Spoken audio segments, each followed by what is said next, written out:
सुप्रभात बच्चों। आज दिनांक 6/4/2020 को नए सत्र के आगाज में मैं सबसे पहले आपको व्याकरण से संबंधित जो पहला टॉपिक है जिसका नाम है संधि। संधि संधि क्या है?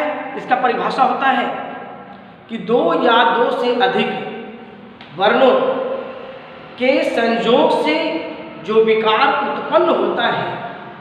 फिर से एक बार रिपीट में कर रहा हूं, दो या दो से अधिक वर्णों के परस्पर संयोग से जो विकार उत्पन्न होता है उसे हम संधि कहते हैं। अब जैसे ले लीजिए, परिभाषा मैंने बता दिया। उदाहरण के लिए अगर अ को हम ई के साथ मिलाते हैं, आप देख रहे हैं दो वर्ण है अ जोड़ ई। अ जो इड़ ई जब मिलता है तो वो एक नया वर्ण एक उत्पन्न करता है और इसी को व्याकरणिक भाषा में विकार कहा गया है। इसी को व्याकरणिक भाषा में विकार अर्थात जो नया वर्ण बनता है, जो नई उत्पत्ति होती है उसे ही विकार कहा गया है। यहाँ पर अ और ई के मेल से ए का निर्माण हुआ है। तो मैं समझता हूँ कि आपको पूरी तरह से ये समझ में आ गया होगा कि संधि किसे कहते हैं। एक बार फिर से मैं संधि उसे कहते हैं जो दो या दो से अधिक वर्णों के परस्पर मेल से जो नया विकार उत्पन्न होता है उसे हम संधि कहते हैं। यहाँ पर मेल कहें संयोग कहें दोनों का तात्पर्य एक ही है। अ जोड़ ई बराबर ए। अब हम चलेंगे कि संधि के मूलतः तीन भाग हैं, तीन भेद हैं। नंबर एक स्वर संधि। स्वर संधि। दूसरा है व्यंजन संधि और तीसरा है विसर्ग संधि। बच्चों यहां पर हम सबसे पहले ध्यान यह देंगे कि संधि के सबसे पहला भेद जो स्वर संधि है उसके बारे में हम ध्यान देंगे। अब आप देखेंगे कि मैंने आपको बताया प्रारंभ में कि दो या दो से अधिक वर्णों के परस्पर संयोग से अथवा परस्पर मेल से जो नया विकार उत्पन्न होता है उसे हम स्वर संधि कहते हैं। अब यहाँ पर हम देखेंगे कि दो या दो से अधिक थोड़ी सी परिवर्तन हुई है। आप अगर ध्यान देंगे, आप जिस प्रकार से ध्यान मग्न है उस तरह से आप देखेंगे कि तुरंत याद हो जाएगा। बस याद करने की आवश्यकता नहीं है। पढ़ाई तो वो चीज़ है जो पढ़ते पढ़ते याद हो जाए। वास्तविक पढ़ाई तो वो है। ये रटंत विद्या जो किसी जमाने में प्रेमचंद किया करते थे, किसी समय में किया करते थे, वो कोई और बात थी। अभी की बात कुछ और है। बच्चे तकनीकी है, आधुनिक है और काफ़ी उच्च सोच के हैं। तो यहाँ पर हम देंगे कि दो या दो से अधिक स्वरों की बस थोड़ी सी परिवर्तन होगी। दो या दो से अधिक स्वरों के मेल से जो नया स्वर बनता है उसे हम स्वर संधि कहते हैं। फिर से एक बार, दो या दो से अधिक स्वरों के मेल से जो एक नया स्वर बनता है उसे हम स्वर संधि कहते हैं। अब देखिए, दो या दो से अधिक स्वरों के मेल से आपने यहाँ पर देखा, अभी इससे पहले जो मैंने उदाहरण दिया था अ जोड़ ई बराबर ए, आप यहाँ भी ये यहाँ भी ये और दोनों ही स्वर हैं, यहाँ पर कोई व्यंजन नहीं है। हम ये नहीं कह सकते हैं कि सर आपने यहाँ पर व्यंजन मिला दिया, ऐसा नहीं है।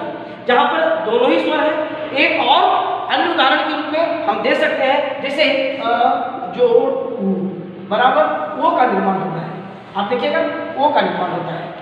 अगर हम कहें अ जोड़ अ बराबर आ, तो यहाँ पर अ जोड़ अ बराबर आ हुआ, अर्थात दोनों ही स्वरों का समावेश हो रहा है, मेल हो रहा है, संयोग हो रहा है, इसीलिए एक नया स्वर बन रहा है।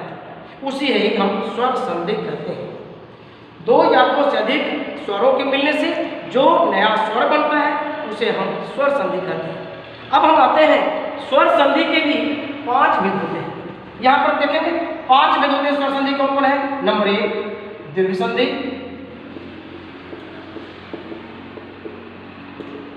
दूसरा है यण संधि, तीसरे हैं गुण संधि, चौथा है वृद्धि संधि और पांचवा है अयादि संधि।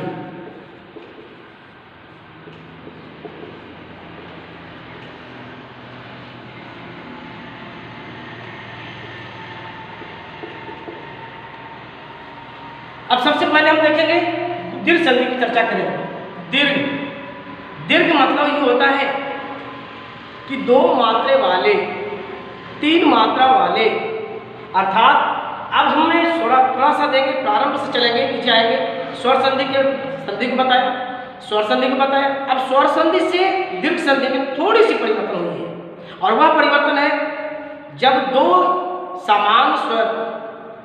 समान स्वर मिलकर जिस नए दीर्घ स्वर का निर्माण करते हैं। पहले आपने देखा था कि केवल स्वर का निर्माण करते हैं, अब यहां पर देख रहे हैं कि जब 2 समान स्वर, 2 पक्ष होते हैं, बायां पक्ष और दायां पक्ष, दोनों ही तरफ, यहां भी और यहां भी, जब दोनों समान स्वर होगा, जैसे यहां पर देखिए अ जोड़ अ, तो जब 2 समान स्वर आपस में मिलकर जिस नए दीर्घ स्वर का निर्माण करते हैं उसे हम दीर्घ संधि कहते हैं।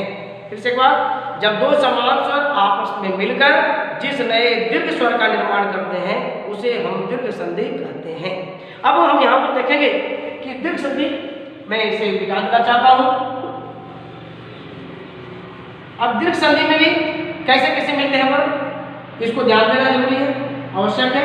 अ जोड़ अ बराबर आ जोड़ आ बराबर आ, फिर आ जोड़ आ बराबर आ, फिर आ जोड़ अ बराबर आ। इस तरह से हम देख रहे हैं कि इधर भी अ, इधर भी है, इधर आ, इधर आ, इधर अ, इधर आ, इधर आ, इधर अ, और ये सभी से मिल करके एक नया दीर्घ स्वर, नया दीर्घ स्वर, नया दीर्घ स्वर ये बन रहे हैं। इसे ही हम दीर्घ संधि कहते हैं।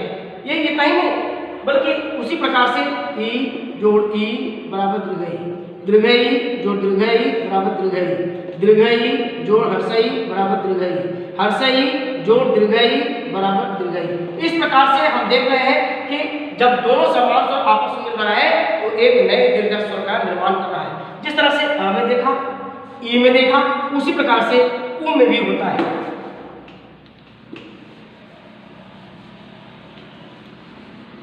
उसी प्रकार से उ बराबर दीर्घ उ, दीर्घ उ जोड़ हर्ष उ बराबर दीर्घ उ, हर्ष उ जोड़ दीर्घ उ बराबर दीर्घ उ, दीर्घ उ जोड़ दीर्घ उ बराबर दीर्घ उ। इस प्रकार से हमने देखा बच्चों कि दीर्घ संधि का ये 3 रूप हैं और तीनों ही समान रूपों में जुड़ते हैं, और तीनों ही समान रूप में जुड़ने के बाद एक दीर्घ स्वर का निर्माण करते हैं जो हमारे परिभाषा को परिभाषित करता है, जिसे हम दीर्घ संधि कहते हैं। मैं समझता हूं कि इस प्रकार से एक विद्या जोड़ आलय, यहां पर ध्यान देना है, विद्या में आ और आलय से आ, ये दोनों ही मिलकर के नया स्वर आ का निर्माण करता है, जो यहाँ पर आप देख रहे हैं आपके ये संरचना सूत्र है, यहाँ से मिलकर। इसी प्रकार से आपको हर एक उदाहरण में मिलेगा, जैसे महिष, मही जोड़ ईश। अब यहाँ पर हर्षई और यहाँ पर दीर्घई बराबर दीर्घई। भानुदय, भानु जोड़ उदय, भानुदय। महेश, यहाँ पर देखिए हर्षऊ जोड़ हर्षऊ बराबर दीर्घऊ। इस प्रकार से हम दीर्घ संधि को परिभाषित करते हैं तीनों ही संरचना सूत्र के साथ। मैं अब समझता हूं कि इसके बाद आपको बस इस संरचना सूत्र के आधार पर प्रत्येक से 2-2, 3-3 उदाहरण लेकर के आप बनाएं और अगले क्लास में मेरे पास उसे लेकर आए। मैं उसकी जांच करूंगा, उस पुस्तिका को जांच करूंगा और फिर अगली क्लास में मैं दूसरे बिंदु पर चर्चा करूंगा। धन्यवाद।